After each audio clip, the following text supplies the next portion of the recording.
నమస్తే, welcome to dot news. గత 5 ఏళ్ల పాలనలో సంక్షేమం అంటే ఏమిటో చూపించారు ఏపీ మాజీ సీఎం జగన్. తాను అధికారంలో ఉండగా ఏ అక్క చెల్లెమ్మ ఆర్థికంగా వెనకబడకూడదని రాష్ట్ర వ్యాప్తంగా జగనన్న మహిళా మార్టులను ఏర్పాటు చేసి ఆడబిడ్డలకు అండగా నిలబడ్డారు. మరి అప్పుడు చూపించిన ఉపాధికి ఇప్పుడు జాతీయ స్థాయి గుర్తింపు లభించడం హర్షించదగ్గ విషయం అంటున్నారు రాజకీయ విశ్లేషకులు.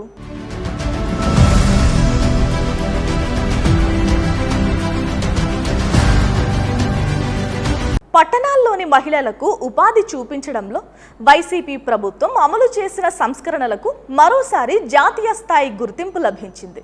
దీన్ దయాల్ అంత్యోదయ యోజన, జాతీయ పట్టణ జీవనోపాధుల మిషన్ కార్యక్రమాలు విజయవంతంగా అమలు చేసినందుకు గాను పట్టణ పేదరిక నిర్మూలన సంస్థను ఆ అవార్డులు వరించాయి.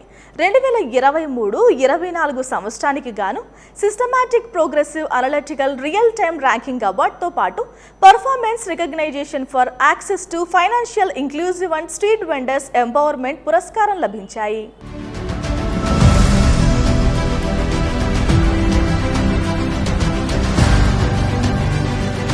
ఈ అవార్డులో మెప్మాకు రావడం వరుసగా ఇది 4వసారి కావడం విశేషం.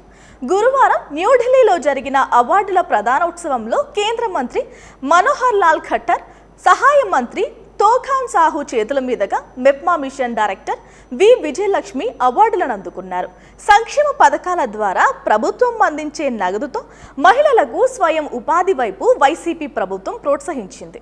మెప్మా ఆధ్వర్యంలో పట్టణ ప్రాంత మహిళలను ప్రోత్సహించి 2 లక్షల మంది ఎస్హెచ్జి సభ్యుల భాగస్వామ్యంతో జగనన్న మహిళా మార్టులను 17 మున్సిపాలిటీల్లో ఏర్పాటు చేశారు.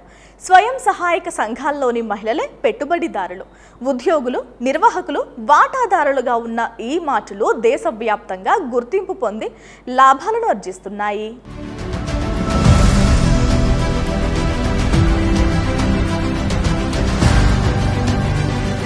మహిళా మార్టులు ఏర్పాటు చేసిన అతి తక్కువ కాలంలోనే 60 కోట్ల రూపాయలకు పైగా వ్యాపారం చేయడం గమనార్హం.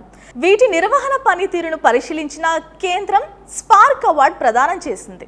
ఆర్థిక చేయూత, సాధికారత సాధించడంలో మెప్మా విభాగం అత్యుత్తమ పనితీరు కనబరిచింది. వీధి వ్యాపారులకు సరైన సమయంలో ఆర్థిక సాయం అందించడంతో పాటు వారు సరైన మార్గంలో వ్యాపారాలు చేసేలా ప్రోత్సహించినందుకు గాను ప్రైజ్ అవార్డును ప్రదానం చేశారు.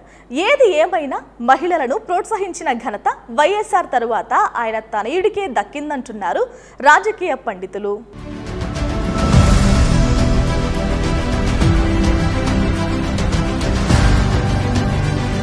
Please subscribe Dot News.